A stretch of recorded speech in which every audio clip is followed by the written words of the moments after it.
Nothing screams to the demented dysfunctionality of the United States and its empire, and I include its vassal states in Europe, than the spectacles to which we have been treated, if that's the word, over the course of the last 7 days. The demented press conference in which President Joe Biden, almost certainly in the advanced stages of Alzheimer's, shrugged "give me a break" to reporters who were baying at him to confirm or otherwise that the United States had, with the aid of an F-22 firing 3 Sidewinder missiles, 2 of which missed, had shot down a Hobby Club $12 balloon. That's right, not a weather balloon, not even a Super Bowl blimp, a $12 Hobby Club balloon that went missing on the day that Joe Biden scrambled the US Air Force to shoot it down. He couldn't answer, of course, as to what was happening, and Larry Johnson actually exclusively revealed to us last week on the show exactly what had happened. The White House had so berated the commanders at NORAD and the United States Air Force that they decided, far from being caught out again by a wayward Chinese weather balloon, they would shoot down anything that moved or looked like the moon. Thank God they missed the moon, but they didn't miss every little balloon that every hobby club in the United States had sent up. At a cost, therefore, of millions of dollars, they cleared the skies of every blimp in the skies above the United States of America. It was a morality tale. This is, after all, the armed forces that were whipped by goat herders on bicycles carrying 40-year-old Kalashnikovs and wearing open-toed sandals in Afghanistan just a year or so ago. But they could make light work of your hobby club's balloon. And then you can compare and contrast the environmental catastrophe that has struck Palestine. Not the Palestine in the Middle East this time, East Palestine in the great state of Ohio in the United States of America itself, where railway track is so dysfunctional, bent, buckled, and broken, like much of the infrastructure of the United States itself. In microcosm, it is the United States, a great industrial state gone bad, gone rotten. The catastrophe which took place at East Palestine was noteworthy for several reasons. First of all, noteworthy that it had not happened before. In fact, it's astounding that any train carrying anything potentially hazardous ever makes it across the state of Ohio without this kind of disaster ensuing. Anyone who's seen the video and the pictures of the twisted, bent, and broken rails will know what I am talking about. But it was significant for 2 other reasons. First of all, it showed the entire mainstream media machine moving into action in defense of the corporate interests threatened by the environmental catastrophe now devastating millions of people in that state, and the Ohio River itself, from which fully 1/3 of the people of the United States draw their drinking water, which is now so poisoned that fish are being washed up in their thousands, many miles from the epicenter of the disaster. But the corporate media not just went into overdrive in order to suppress the story in the beginning, to pretend that it actually had never happened. When that, thanks to social media, became impossible, they are now drowning the population of America with propaganda that that big, giant, mushroom toxic cloud hanging over the town is entirely harmless, that these fish would have died anyway, that the wildlife and domestic farm life, which is dying in front of the eyes of their owners and those with a camera to see, is really just nothing to worry about. But the third and most damaging and significant aspect was that those citizen journalists who in those first hours and days were bringing us the news from East Palestine began to be arrested by the local arms of the United States government. The police, the FBI, began arresting journalists who reported on this environmental catastrophe, making it the nadir or the high point, depending on your point of view, of the extent to which the media is now an arm of the empire, naked, unashamed, unembarrassed, and ready to pick up their checks and their profits from their investments in the railway company apart from anything else. Every major newspaper and television group in the United States has shares in the train company whose crash brought about this catastrophe. If ever there was a fusion of state and corporate power, it was demonstrated over the East Palestine disaster movie this week. Now, what do we call a fusion of state and corporate power? Well, I'll leave you to look that up for yourself. The dysfunctionality of being able to shoot down $12 hobby club balloons, but unable to repair the railways, the bridges, the roads, the motorways, the highways, the freeways of the United States, the rotten, crumbling infrastructure and superstructure of the United States is a case in point. As was the fact that a country that is telling everyone else what to do, how to live, how to organize their society, this week suffered, and it's not over yet, 3 mass shootings in a single week. The latest in a town in Alabama that none of us had ever heard of, in which 6, 7, 8, who knows, people were killed in a car park and a dozen or so were maimed. The week began with a mass shooting on a campus that I myself have spoken at in Michigan. Michigan State University suffered a mass shooting at the beginning of the week. It's already forgotten about, overtaken by events, although 2 Chinese students, amongst others, were amongst those murdered in that mass shooting. It's not even the end of February, and the United States has suffered 73 mass shootings. Now, I'm not getting into the issue of guns or no guns. Frankly, if I was an American, I wouldn't be giving up my guns in the sea of criminality from the government downwards of the United. I'm not getting, this is not an anti-gun rant.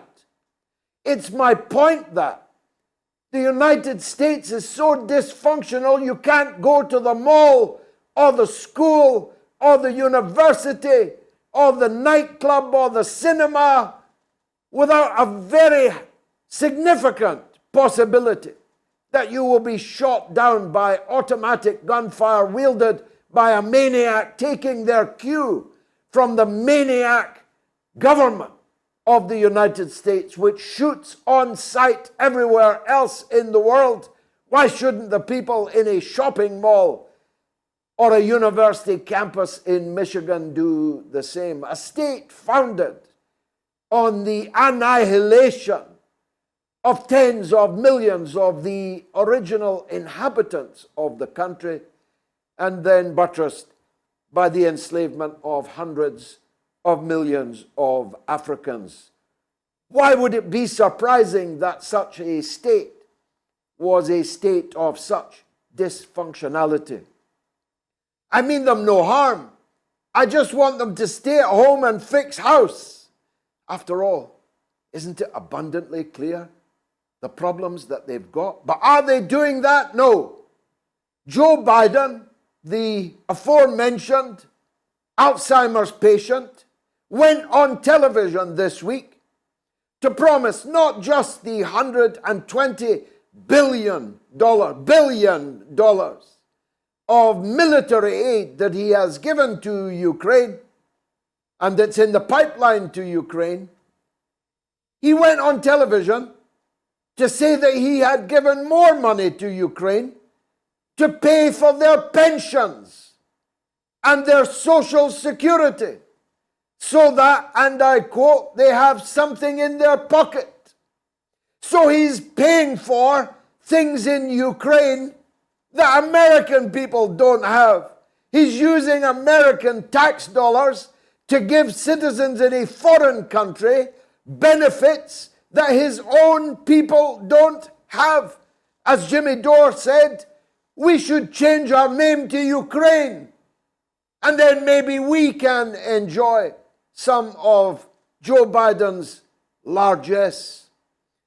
The people of East Palestine asked for FEMA assistance, federal emergency assistance. If that's not an emergency, what is? FEMA turned them down.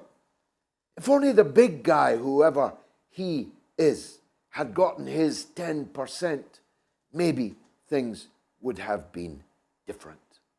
And Samantha Powers, the angel of death, descended briefly last week in Hungary this time. You know, when she arrives, that trouble is not far behind. So what was she doing in Hungary? Well, she helpfully told us in a press briefing that she was there to assist democracy in Hungary, a country which has free elections, which happens to elect time after time a leader that the other European Union bosses and their bosses in Washington don't like. Too independent, too anti-Brussels, too anti-Washington, and thought to be too sympathetic to Moscow. So they sent Samantha Powers. What was she planning? To improve democracy and human rights in a European Union member state, a NATO member state.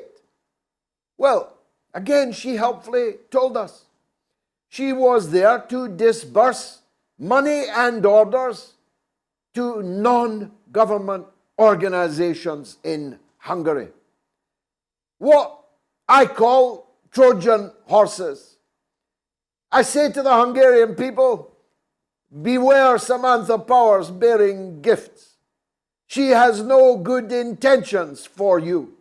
She wants to topple your government and replace it with a government more to the liking of the government in Washington and its vassals in Europe. Speaking of which, I greet the huge demonstration of German people in Munich over the last couple of days, demonstrating outside the so-called security conference, which would have been better named the Insecurity Conference. Maybe 50, maybe 100,000 Germans rallied there against their government's deindustrialization, which has caused now a wave of strikes across Germany, against their government's pathetic, only word for it, pathetic obeisance to Washington, which has reached the level that when Washington blows up Germany's own infrastructure, and it is proved in great detail, they cannot even open the zip that they willfully put across their own mouths to complain. And the rising in Germany and in France are both pregnant with great harbingers of change on the European mainland, not something which we in Britain can claim is at any time likely. But there is a war, a new war inside the British political system. It's not a war between opposition and government because they are the same thing, two cheeks of the same backside. It's not a war based on ideology. It's a war in the Conservative Party, newly declared by the overthrown leader of the Conservative Party, Boris Johnson, and his usurper, the diminutive, dwarfish Rishi Sunak, or for American viewers, Rashid Sunak. And that war is about putting Boris Johnson back in charge.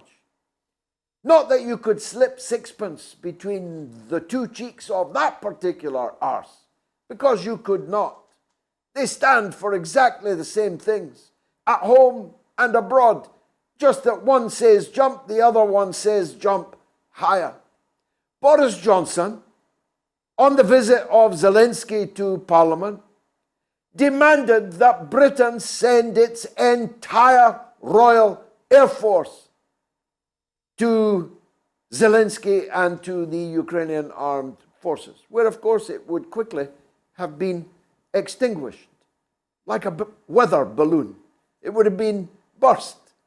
Our whole Royal Air Force, Boris Johnson wants to give to Zelensky, leaving us, of course, without an air force at all. But then, to put that in perspective, the entire British Armed Forces, Army, Navy, and Air Force, all of them could fit inside Aston Villa's football ground in Birmingham, Villa Park. So don't expect much if we give you our entire Air Force. After all, when Zelensky asked for more planes from Britain, an unnamed member of the British cabinet, who may or may not have been Ben Wallace, the Defence Secretary, said, "We haven't got any effing planes to give to Zelensky."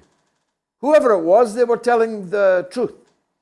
We have an aircraft carrier which for a long time had no planes on it, which set sail from Portsmouth after breaking down in the harbour, before breaking down again in the Isle of Wight. 11 minutes sailing time away. Our Trident submarines are in part held together by super glue. I'm not making that up. That's what the sailors told everyone.